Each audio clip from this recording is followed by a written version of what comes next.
Welcome to Investing Insights, partnered by Right Property Group. This is your host, Phil Tarrant.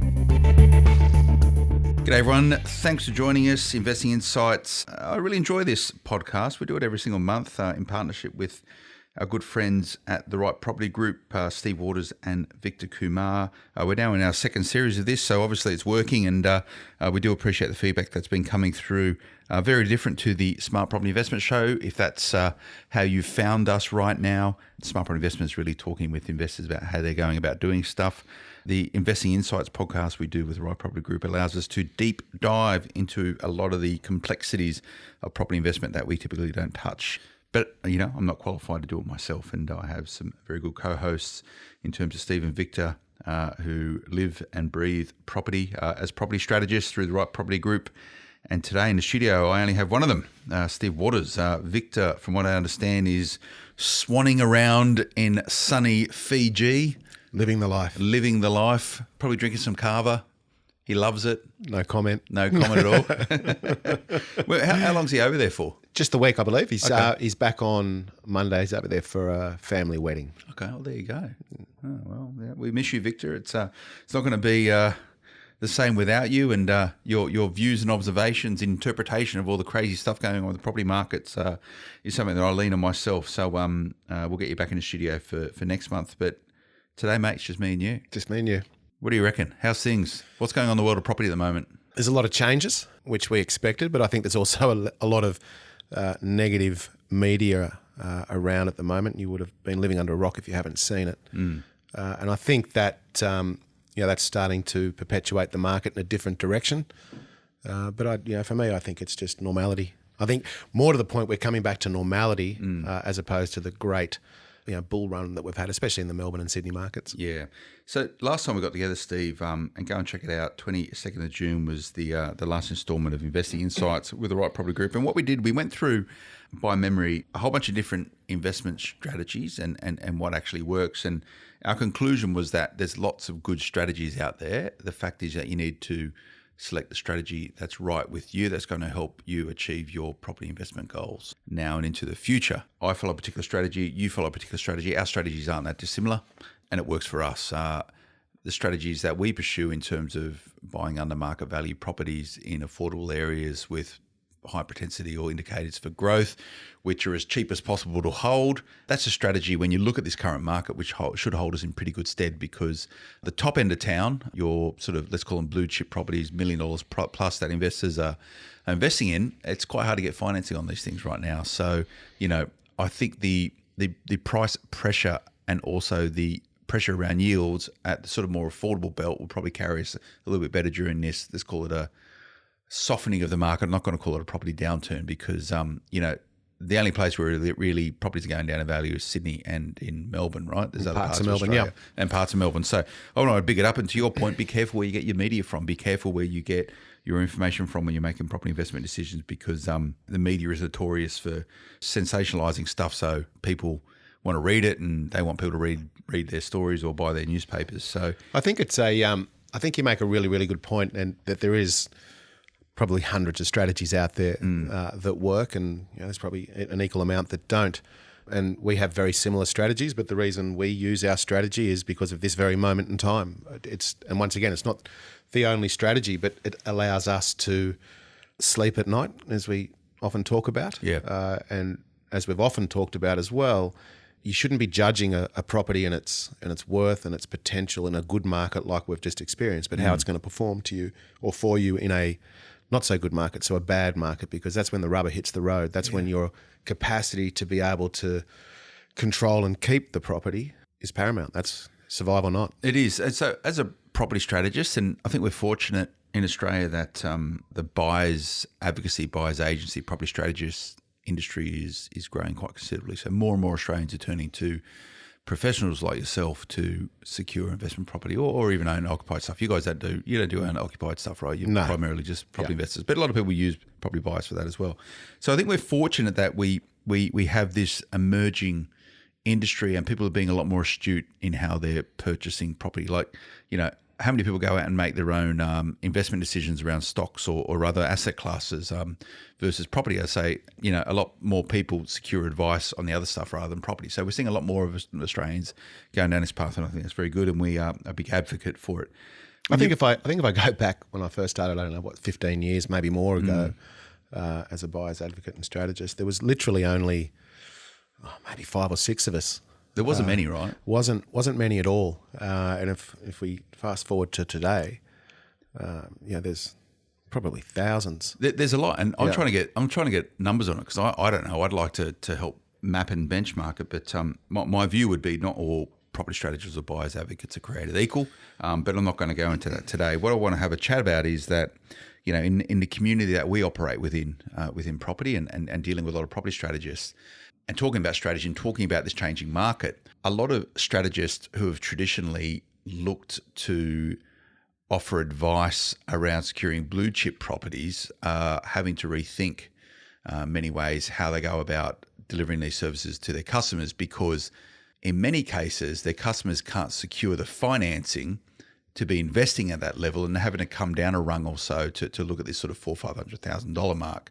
Is that a fair assessment? Is that happening? And the reason why they can't get that financing because they're getting serviceability assessed at 7+%, and all these other the rigor of bank policy changes that has changed the way in which they can focus on investing. They might make great income, but they can't afford to buy investment properties at that top end. Is that very true? Is that happening? True. Yeah. So it and once again, not belittling any of the other strategies out there, and this is just our particular strategy. But what we're starting to see now is exactly what you just talked about, is that perhaps some of the strategies that are around that high-priced property with a much lower, let's call it a 3% or thereabouts 4% yield, combined with the fact that if they've owned them for 5 years and they're rolling off interest only into a P&I rate and they can't go elsewhere, so they're going to just have to wear that, that's having a massive effect on the household budget.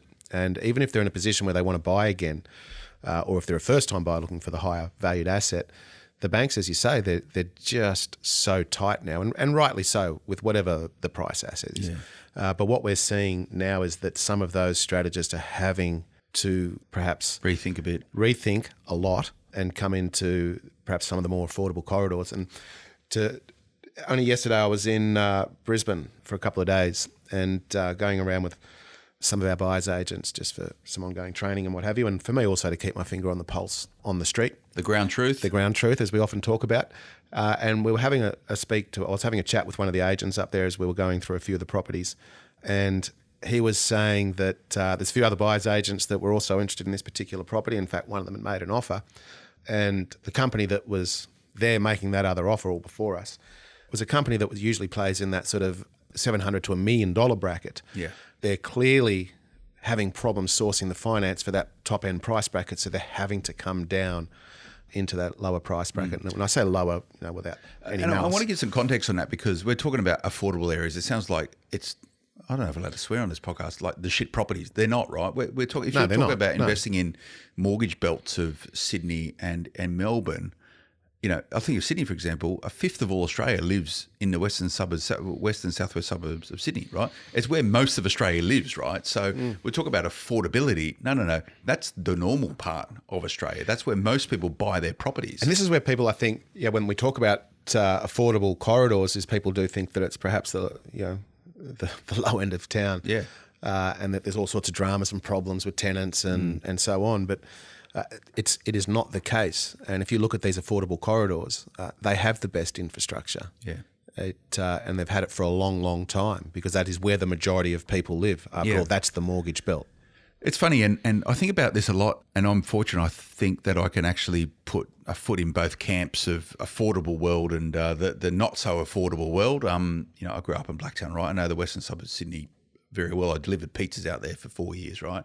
I know that part of Australia, I know it well. You have a lot of people that invest in property, typically are higher income earners. And if they're higher income earners, they typically live maybe in the more blue chip parts of Australia. So I live in a blue chip part of Sydney right now. It's a very blue chip part of Sydney, which is cool, right? So I get to see both sides. And my peer group, who typically are reasonable or high income earners, their view of affordable properties is really interesting because typically they'd be the people chasing these $700 million stuff, but now they're struggling to actually get the financing that. So they're starting to change their mindset around what is an affordable property and what is a good asset.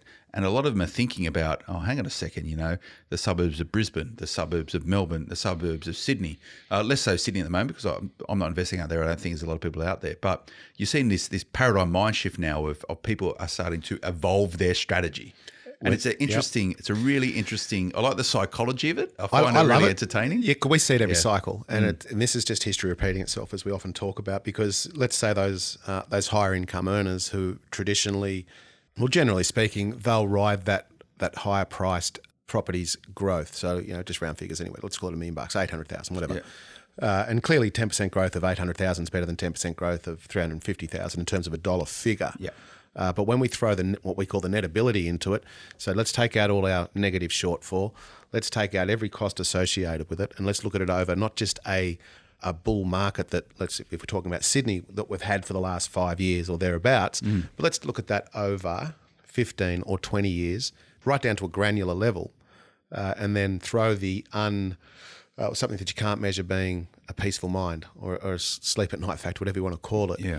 We start to see that this time of the cycle that a lot of people start to have that mind shift, and people that want to invest will invest. They'll always look for the opportunity, and they're starting to go to these more affordable areas. Now, once again, it's not the only strategy. It's just a strategy that we've employed and executed around our risk profile. Yeah. So we spoke about these strategies last time we get together, and the nature of this podcast is really just interpreting that in a changing marketplace and how opportunities arise for investors in evolving marketplaces, whether up or down. And, I was just talking about the mindset of an investor to change the way in which they might view different asset classes. I'm talking about property, but asset classes being a unit in Bondi versus a unit on the train line out in Rouse Hill, or a house in Penrith. So if you have prejudices in that way, I'd say get rid of them pretty quickly because you're missing out on opportunities, particularly in changing markets. Correct. I'll put this to you, Steve. Often on Investing Insights of Right Property Group, we talk about the mistakes that people make in buying the wrong asset, and that stops them from investing or building a portfolio in the future. And often that asset might be an off-the-plan apartment that doesn't meet its valuation, and you get negative equity and you're hamstrung for 5-6 years until that thing comes up to where it should be. When you look at that same principle in an evolving finance landscape, so no one knows what's going to happen to mortgages moving forward. Maybe this 7+% serviceability metric at P&I, and banks are getting a lot more sophisticated now in how they map your big data. your spends, right? So you can't bullshit a loan document anymore because the bank knows exactly where you're spending your money. And not that you ever should have, Phil. No, not at all. And I never have. My personal P&L is squeaky clean, but it's getting harder, right? So this is the new norm. This is the new norm. So people who have traditionally bought their first investment property, which is higher end of town, 8 million plus, and the fact that banks now are so much tighter on serviceability, that might have them priced out of the market for 10 years now. Yeah. So it might be a great asset, but in terms of their ability to keep going on, it's not buying a dud off the plan apartment somewhere with negative equity. It's just that they cannot shift their earning capacity into gear to a point, or reduce their level of spending to actually show the bank that they are able to service new debt moving forward. So maybe this might be the new norm. I only buy one property, Yeah, well, if you're at that higher end of the bracket, for sure. We often talk about I'd rather have three $300,000 assets than one $900,000 asset because that's my risk profile, and I love the cash flow. Yeah, and by the way, I'm going to preface this by saying I have investments across both ends of town, right? Yeah, as do I. And it's million plus stuff, and I've got $300,000, $400,000 stuff. And that's the reason why I'm so... and I like a diversified portfolio, so it's great. Yeah, and I'm the same, but that's the reason, once again, why we're in this, that strategy is ours, is because I've got it at both ends of town, so to speak.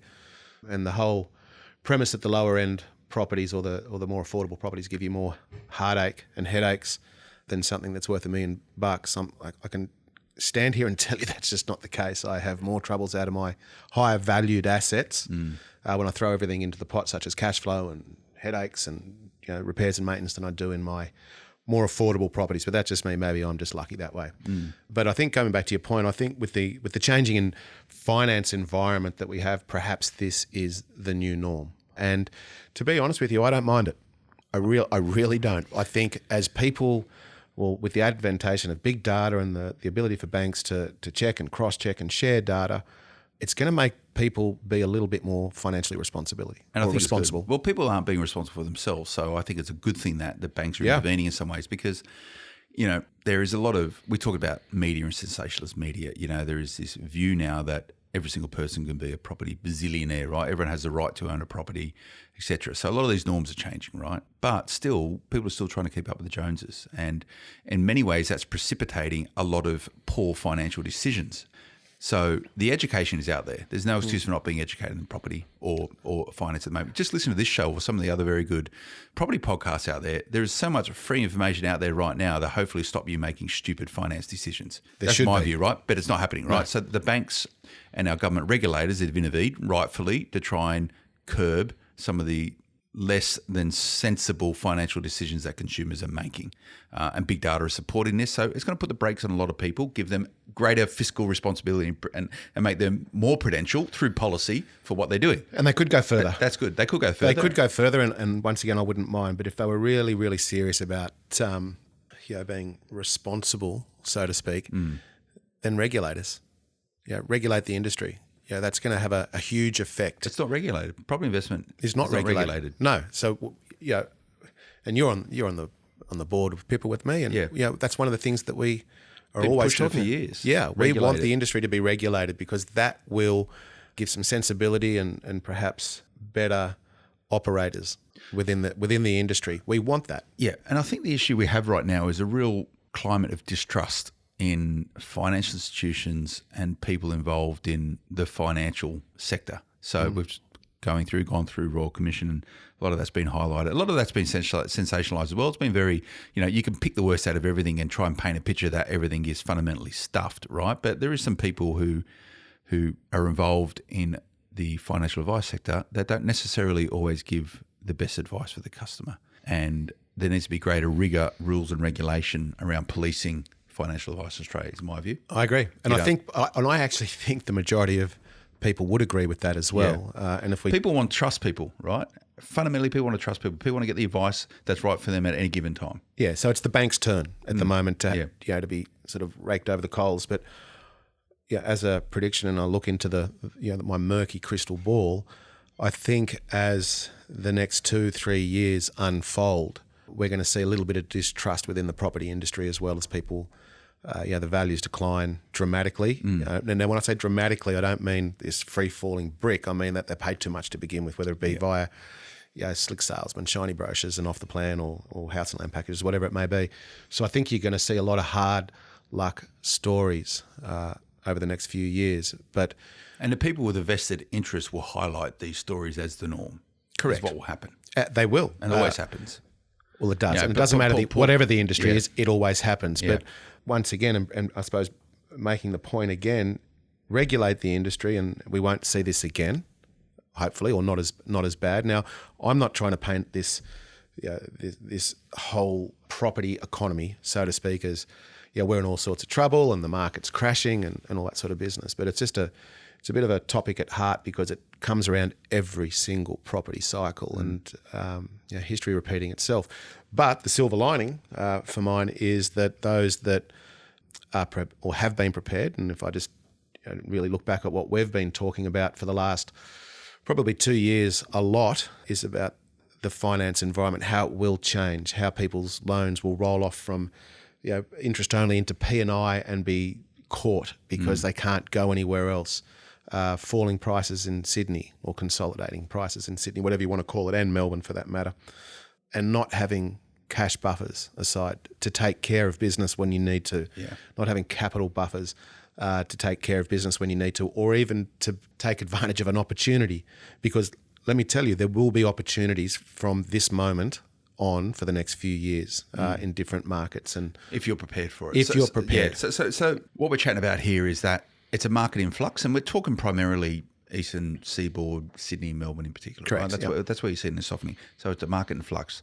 Markets in flux offer opportunities, also offer a lot of threats and risk. And this is the nature of operating in that space. So to be a property investor who's looking to capitalise on a changing market, which is this podcast today, you're talking about preparation. Preparation being your house is in order, you got cash buffers, your interest rates are good, you're as tight as possible on your current portfolio and have an understanding and appreciation of this evolving market, and how you spend your money right now is going to influence your ability to get debt in the future.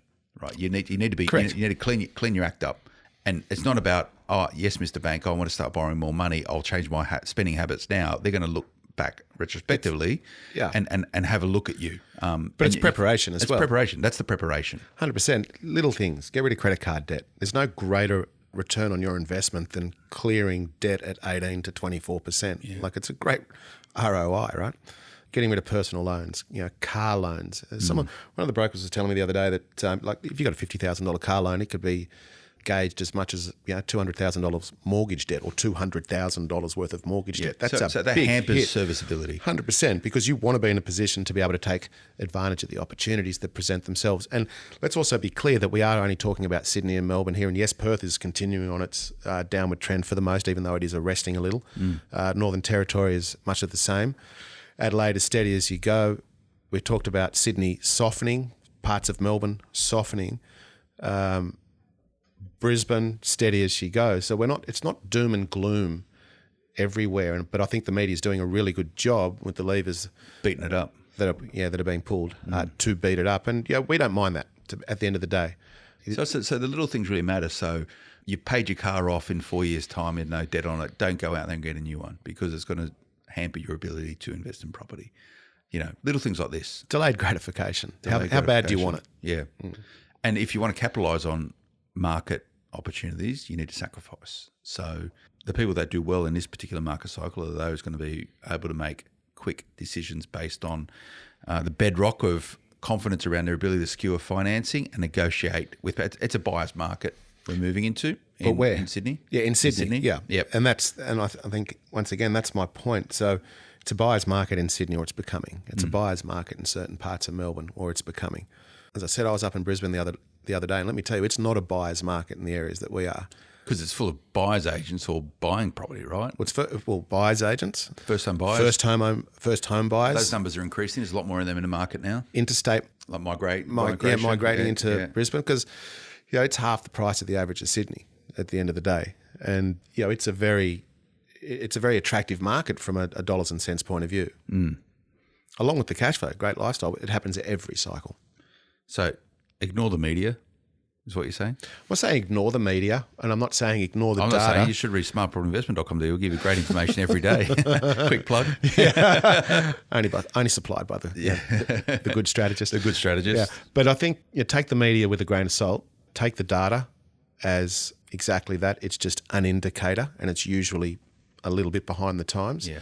So, it's rearward looking rather than forward. Well, it is. So it really pays dividends to, I'd love to say surround yourself with subject matter experts like ourselves. But if you're absolutely adamant that you want to do this yourself, and there's nothing wrong with that, then you need to invest the time yourself by going to the areas that you want to invest in, walk the streets in a good way, speak to the agents, and get some truth around. So you've got to do the hard work. You have to. You're spending $500,000. Yeah, it's hard work. You're not buying a pair of shoes. More people spend time shopping around for the best deal for a hotel on the internet than what they do spending $500,000 on an investment property. So true. Yeah. But to be fair, for me to buy a computer, it'll take me 3 or 4 months, because just the nature of my tight is the problem. Well, because I'm tight, but I need to know that the widget that I'm getting is the right widget, and property's a little bit different, obviously, because I do it every day. But that's my point. Yeah. We do it every day, and if you want to be serious and you want to have your mitigation in place, then invest the time that you need to be the investor. So on the research side, I can't remember where I saw or heard it. The property data looks backwards about what's happening. That might give you some indications on trends or interpretation of how things might move forward. But I think some of the rating agencies, whether Standard & Poor's or the other guys, have said this softening of Sydney property is not going to be as severe or as prolonged as recent cycles. There's been times in Sydney where prices have fallen rapidly over a period of time and bounced back up. But the numbers I saw was that it'll be a relatively sharp downward cycle in terms of time, not price, and then by the time it gets down there, it'll take about the same time to get back up to where it started.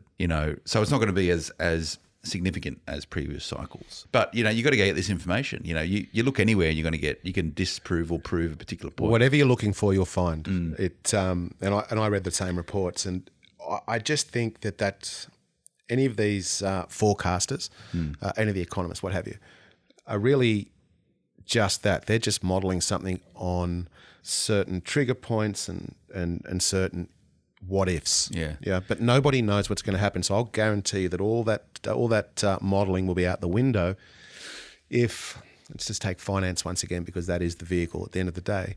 If they loosen the shackles on finance, or if they tighten the shackles on finance even further, all of this modelling will be out the window, and there'll be a new set of modelling. There'll be a new norm. A new norm. And I mean, look what they've done the other day, which is something that we've also said that was going to happen, is Westpac pulling out of SMSF loans. Yeah, St George, And St George. Yeah. And we've been saying that strongly for the last 12 months. In fact, you and I have even had this conversation. Yeah, we have.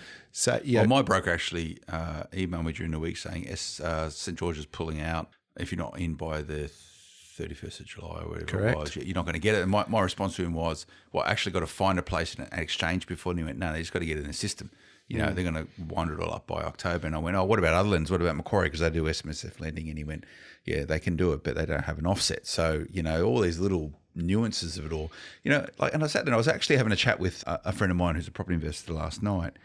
And we're looking at the logic of why they're pulling out of SMSF loans, because it's a good earner for them. Interest rates are significantly higher than what they are on owner-occupied or investor loans. So, our conclusion was that they probably don't want to get out of it because, it's good for business, but they're getting pressure from policymakers around it. And I thought, well, maybe they're getting, there's some good lobbyists in these super, retail funds or industry funds who want all that money going into their coffers rather than people managing themselves. That's the cynical journo. I was about to say, here's the doomsday prepper. Yeah, but why are they getting out of the lending? Look, I think, as I said, for 12 months we've been saying SMSF lending as we know it will not exist in the near future, and that's what's happened. But I think it's more along the lines of when they collate all the information and they see the debt to household income ratios and bits and pieces, and they've hit a bit of a panic button. Yeah. And here's another way to deleverage, I suppose. Oh, look, it's bank policy. There'd be good rationale for it, but I want to try and get to the bottom of it. We might bring some people in and ask them those questions, but it'd be good. But where does it take us to from here? And once again, I just urge people or the listeners to really look at the market in its entirety. We're talking about Sydney in terms of negative media. We're talking about Melbourne in terms of negative media. Let's not forget that interest rates and the cost of money is ever so cheap. Yeah. Like it is as cheap as we've ever seen. It's a great environment to be in. It's a fantastic environment. And we're just going back to normality. Those that can obtain finance at this point in time deserve to obtain finance at this point in time under the new, let's call it calculations. Yeah. I've got no problem them measuring serviceability at 7.5% PNI. I think it's good for investors. It's pretty good mitigation. Great mitigation. Yeah. Great mitigation, and knocking out 103% loans, come on. If you're taking on that sort of debt, you're a bit mad, right? Even at 90%, if you can get it in the 80s, I wouldn't be taking 90% mortgages in a market in a market in flux. It's a quick way to get into negative equity. And if you get that phone call saying, Mr. Tarrant, you got to, pay all this debt off. We don't want to hold this property no more because it's going up in value. That's when you find yourself a spot of bother. Well, on that, I don't know of. I think I know of one person in 20 years of doing this. I know one person in residential environment that has been called in because of their equity position. Yeah. But I know plenty that have been called in because of their cash flow position. Absolutely.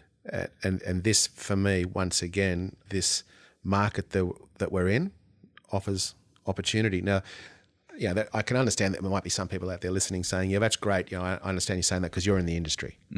But it's actually what I believe. Yeah. And that's where my money is. I'm still buying today. I signed contracts the other day on another property. Cool. I truly do believe what I am talking about. And I think you'll find most of the advisors out there that have seen multiple property cycles, and this is the key, multiple property cycles, would agree with me in saying that, it's not as bad as what it's made out to be. Yeah. And those advisors, those strategists that perhaps have seen nothing but the last 5 years. Happy days in Sydney. Yeah. Well, yeah, it'll be interesting to see where they are. And this truly is a cash flow thing as well, because, to get called out on negative equity on a property, there's a lot of factors going to indicate that. Whether it's an off-the-plan apartment coming to settlement is a very different. That's a different kettle of fish. That's a point in time, but to actually prove negative equity in a property it's a lot of factors. But cash flow, cash flow is immediate, and a bank will call you out pretty quickly if they go, "You've missed an interest repayment." They'll call you out within 30 days. Absolutely, you missed 2 interest payments, you missed 3 interest payments.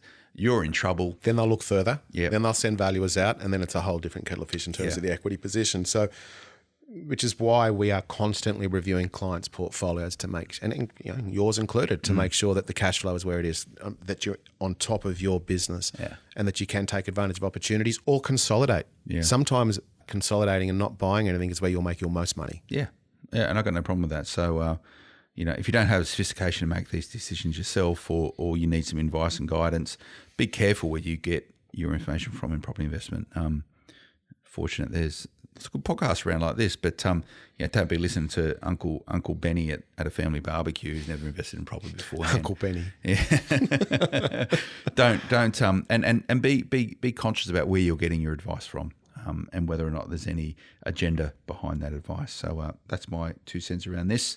But lean on people to help you make the right decisions. Steve, I think we've done pretty well out of this. I think so.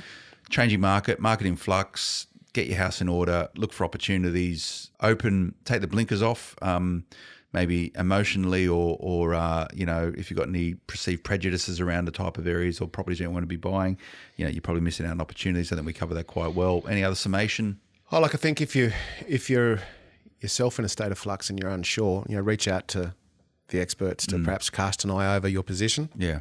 Is a really good start. And I think that you'll find the good experts, if they think that you're not in a position, they'll tell you so. Yeah. Rather than, no, you're in a great position. You want bad, negative news from your strategist, your advisors, rather than always the good stuff. You don't want to pat on the back all the time and go, you're doing well. You want them to challenge you. All the time. You want to be challenged. That's what you're paying for. And a good strategist, a good accountant, a good broker will challenge you. They'll challenge your assumptions. They'll challenge your opinions. And that's what a good one will be doing. But anyway, normally I'd lean on Victor on this, but I'm going to have to come to you. If people want any information around Right Property Group, what do they do? Or they want questions around the podcast. I can't remember what the email address was.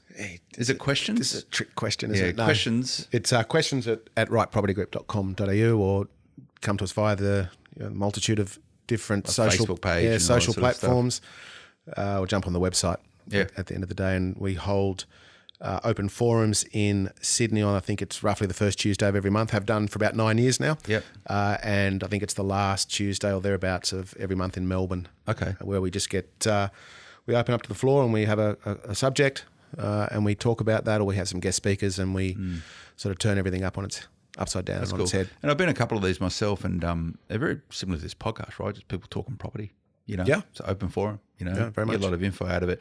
And what I find interesting when I come to yours, which is probably a bit too infrequent, so I'll make a bit more of an effort. But you got punters in there, and that's a term of endearment of have been to your forums for maybe 4 years and never bought something, but they go every single week. But then you got people with portfolios 50 and they're still going along and they get a lot of value out of it. So it really intrigues me. We like it. The diversity. Yeah, we like it because even if someone comes for 4 years and doesn't utilise our services, we're cool with that. We don't mind. As long as we can, perhaps educate and.